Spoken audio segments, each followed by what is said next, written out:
Basically, she was fine for the first 4 weeks, but then one morning we went, she was 4 weeks old almost to the day, and one morning we went and lifted her up, and she was totally white, totally pale white, lips were kind of purpley blue, and I said to my wife, I'd been the one that went to lift her, just got out of bed, and she was in a little cot beside us, and I said, Kira, something wrong, there's something wrong, and Kira jumped out of bed, and like she looked at her and immediately knew, we both knew there was something really badly wrong with her, because as I say, she was just totally white, lips kind of purplish blue, and we live literally 3-4 minutes drive from the hospital, so my wife just threw on all her clothes, and we've a boy Daniel, and I stay with him, and Kira said, I'll drive her straight up to A&E, so she drove her straight to A&E, and I knew that she looked that bad that I knew she would be at least taken in.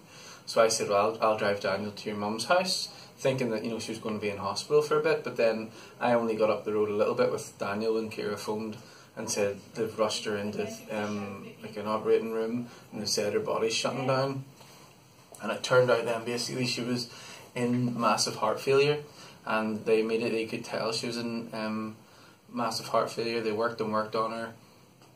They basically said to us in Antrim Area Hospital that she's beyond anything they could do to save her, and they had to transfer her to the Royal Children's Hospital in Belfast. And we transferred her then to Belfast, which is about a 25-minute drive, but they actually didn't think she'd survive the journey. So we went in, they invited us in to maybe kiss her goodbye type of thing, which was horrendous. We did that. She actually did survive being transferred then to the Royal Children's Hospital, and then again throughout the day there, they were basically just working to try and stabilise her heart, but they just couldn't. And she was, they told us they did everything they could to get it under control, but they could, and they basically came to the realisation that the only thing that would save her perhaps, or give her at least a chance of recovery, was an ECMO machine. They don't have them anywhere in Ireland, so they transferred her here by helicopter in the middle of the night, because that was the soonest they could get a helicopter, was 2 AM. They transferred her to the Freeman here in Newcastle, and they said to us, I remember, it was about 3 or 4 in the afternoon that they finally got a helicopter sorted, and they said, look, all we can do is try and keep her alive till it gets here. And at different times throughout the rest of the day, she kind of would pick up and then nosedive and pick up and nosedive, and finally got her here to the Freeman.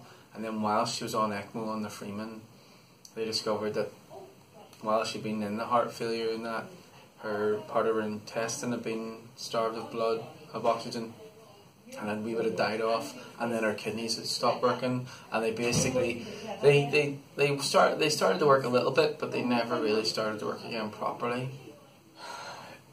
It's like a real kind of it's like a real sort of sucker punch, or gut punch to the stomach, because the thing was, at the time that we were told that, they discovered that the heart condition that had put her there was actually a relatively straightforward heart condition that only ever kind of had such sort of cataclysmic effects once, every 3-4 years. It was just a little bit of extra muscle on her heart that amiodarone would regulate and that she would grow out of. And then also the little bit of damage done to her intestine was that small, it was only like 2%. And they just did a stoma. And they said, just look, we put in a stoma, that'll get reversed in 2 or 3 months, but she'll never notice any difference growing up because it's just 2% that's been damaged.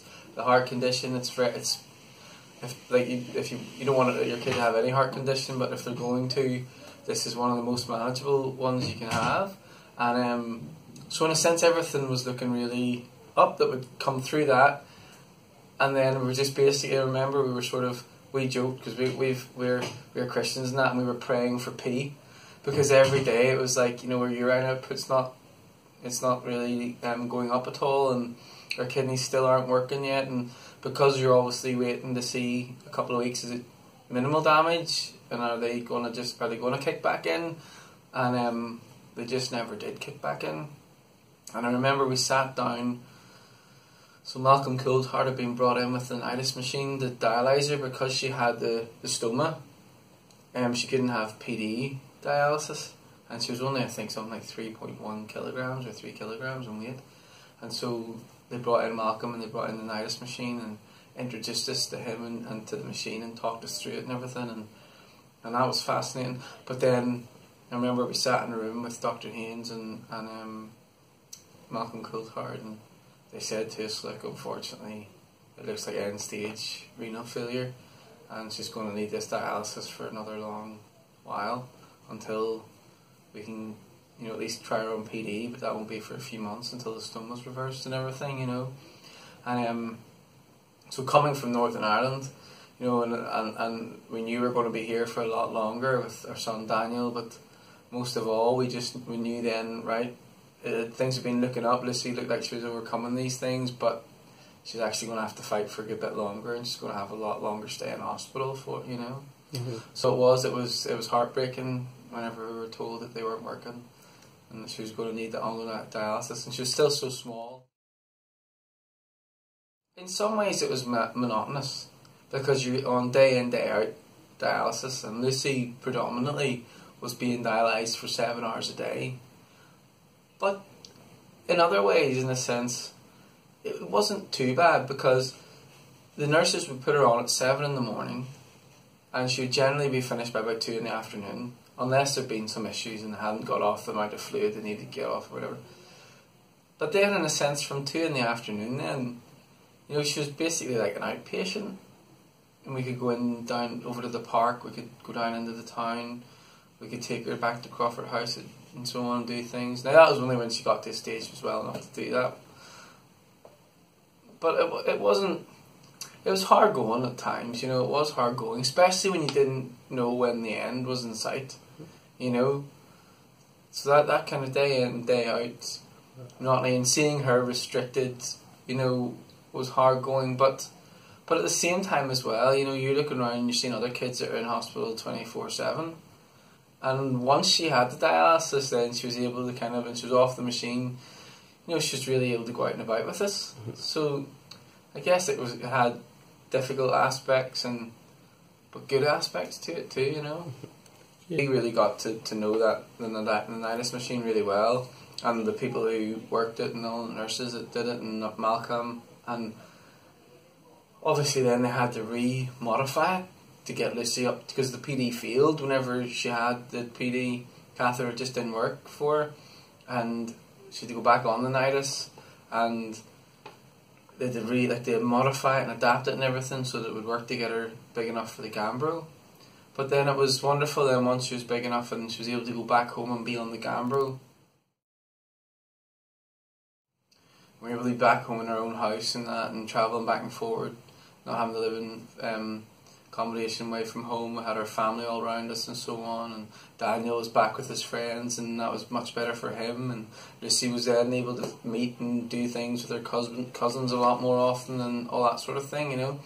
And then we were only on dialysis then 3 days a week. Once we got back and she was big enough, and even here when she was sort of getting towards, you know, 9 or 10 months old, you know, she'd be in the cot for dialysis, but she'd be playing about in the cot, you know, she'd be playing with toys, she'd be jabbering away to the people who were around her, she'd be watching the wee TV, you know, and back home, she was on dialysis there for the guts of another 2 years, and again, like, she was in the cot, but she'd be playing with this, she'd be painting, she'd be drawing, she'd be colouring in, she'd be chatting to you, watching the TV, and all of that was, you know, wonderful too, because she was able to do a lot more in the cot, and again it was only 4 or 5 hours and then she was out and about.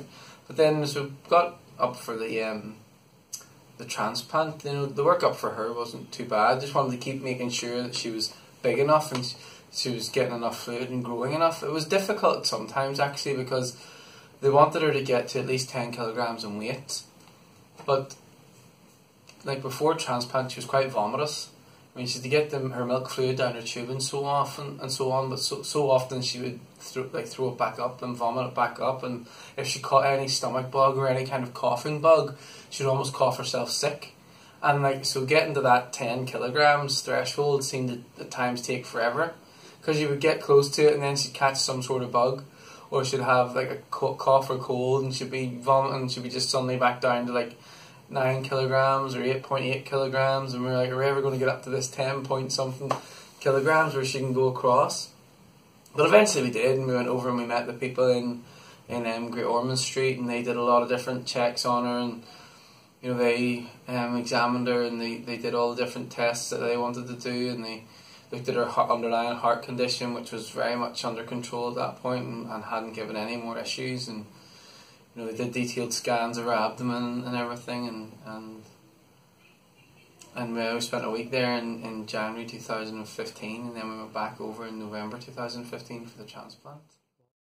Basically, in November 2015, then once everything was ready to go and that, and I'd had my work up and everything was good with me, and I was healthy enough to give the kidney, we went back over to Great Ormond Street, and they said to us, look, with Lucy being so small, because she was still very small and sort of squat, and with her having had so many stomach surgeries before, laparoscopies and the stoma reversal, and the PD catheter being put in and being taken out and so on, they were worried about adhesions and scar tissue and just what they might find once they open her up.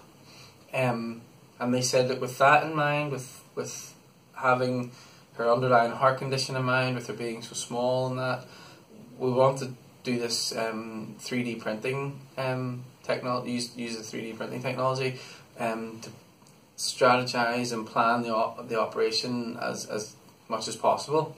And so they basically said, look, with your permission, could we do that? So we said yes. So they took these very detailed scans and so on, and then they fed all information into this computer and printed out these brilliant 3D printout models of my kidney, so all the exact same dimensions and everything as the kidney, and then Lucy's abdomen. And what fascinated me as well about it was particularly Lucy's abdomen's printout.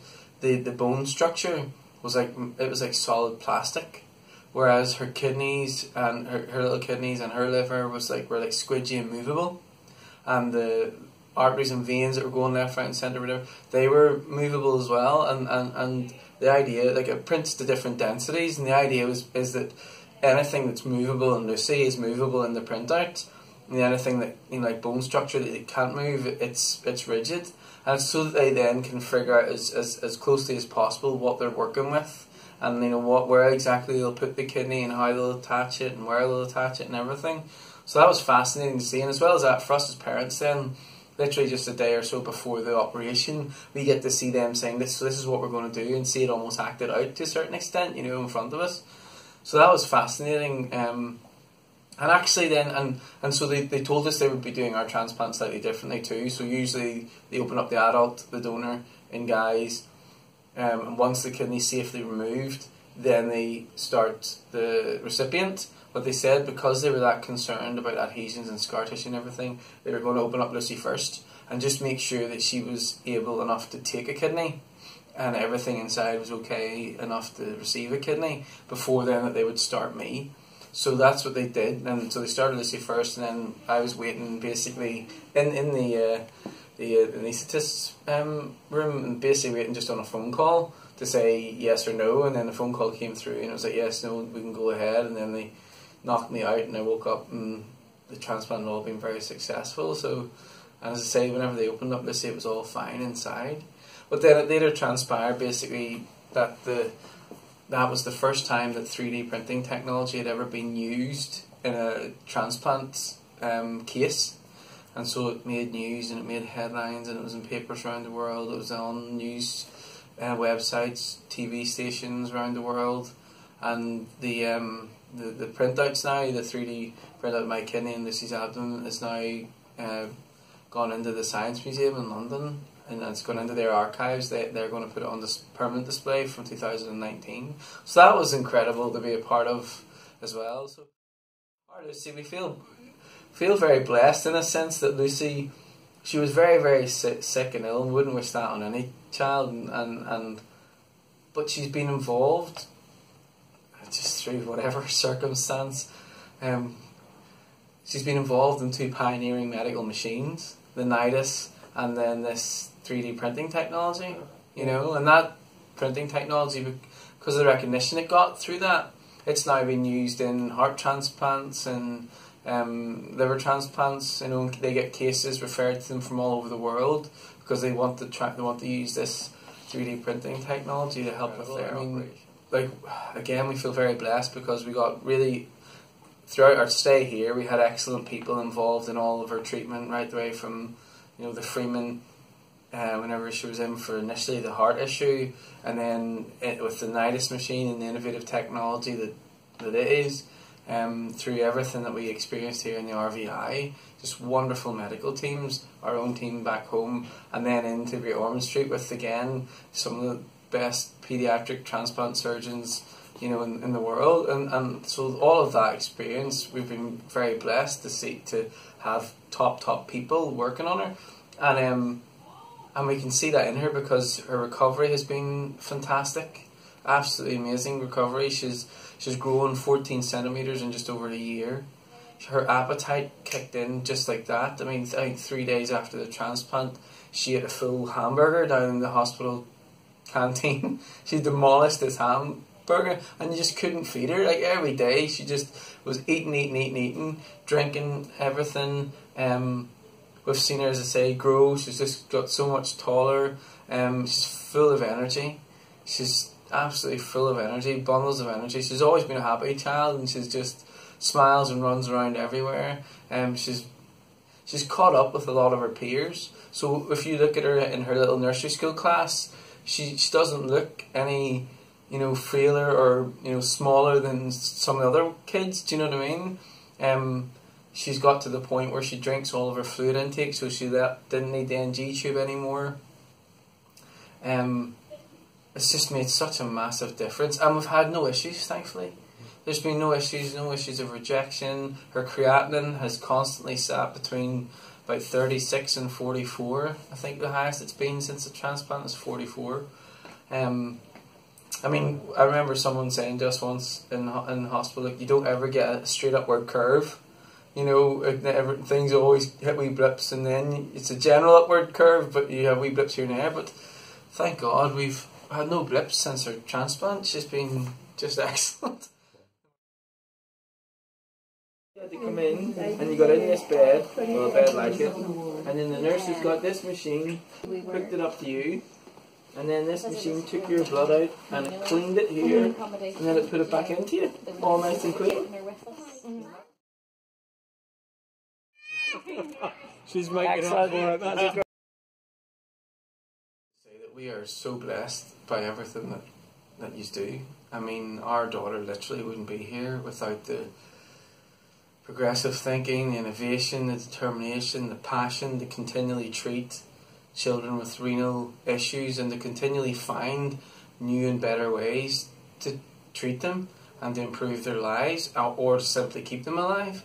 And like we've understood we've been involved in, I feel like, renal things now for 4 years because of Lucy, and we've seen even in that 4 years things moving on, and to think that the work that must have been done across those 50 years to get paediatric renal medicine to where it is now, and the fact as well, what I always found very inspiring, and what I found very inspiring through our experience of hospitals and medicine and treatment, is that there's never a point where anyone says, well, let's just stop here, this is great. Everyone is always looking to find new ways to treat and improve the treatment of children, and improve their lives and what their enjoyment of life and what they can experience, So all I would say is thank you so much for everything you do, and keep it up. Right. Well, thank you very much. You're very welcome. That's really wonderful. Say cheese. Say cheese.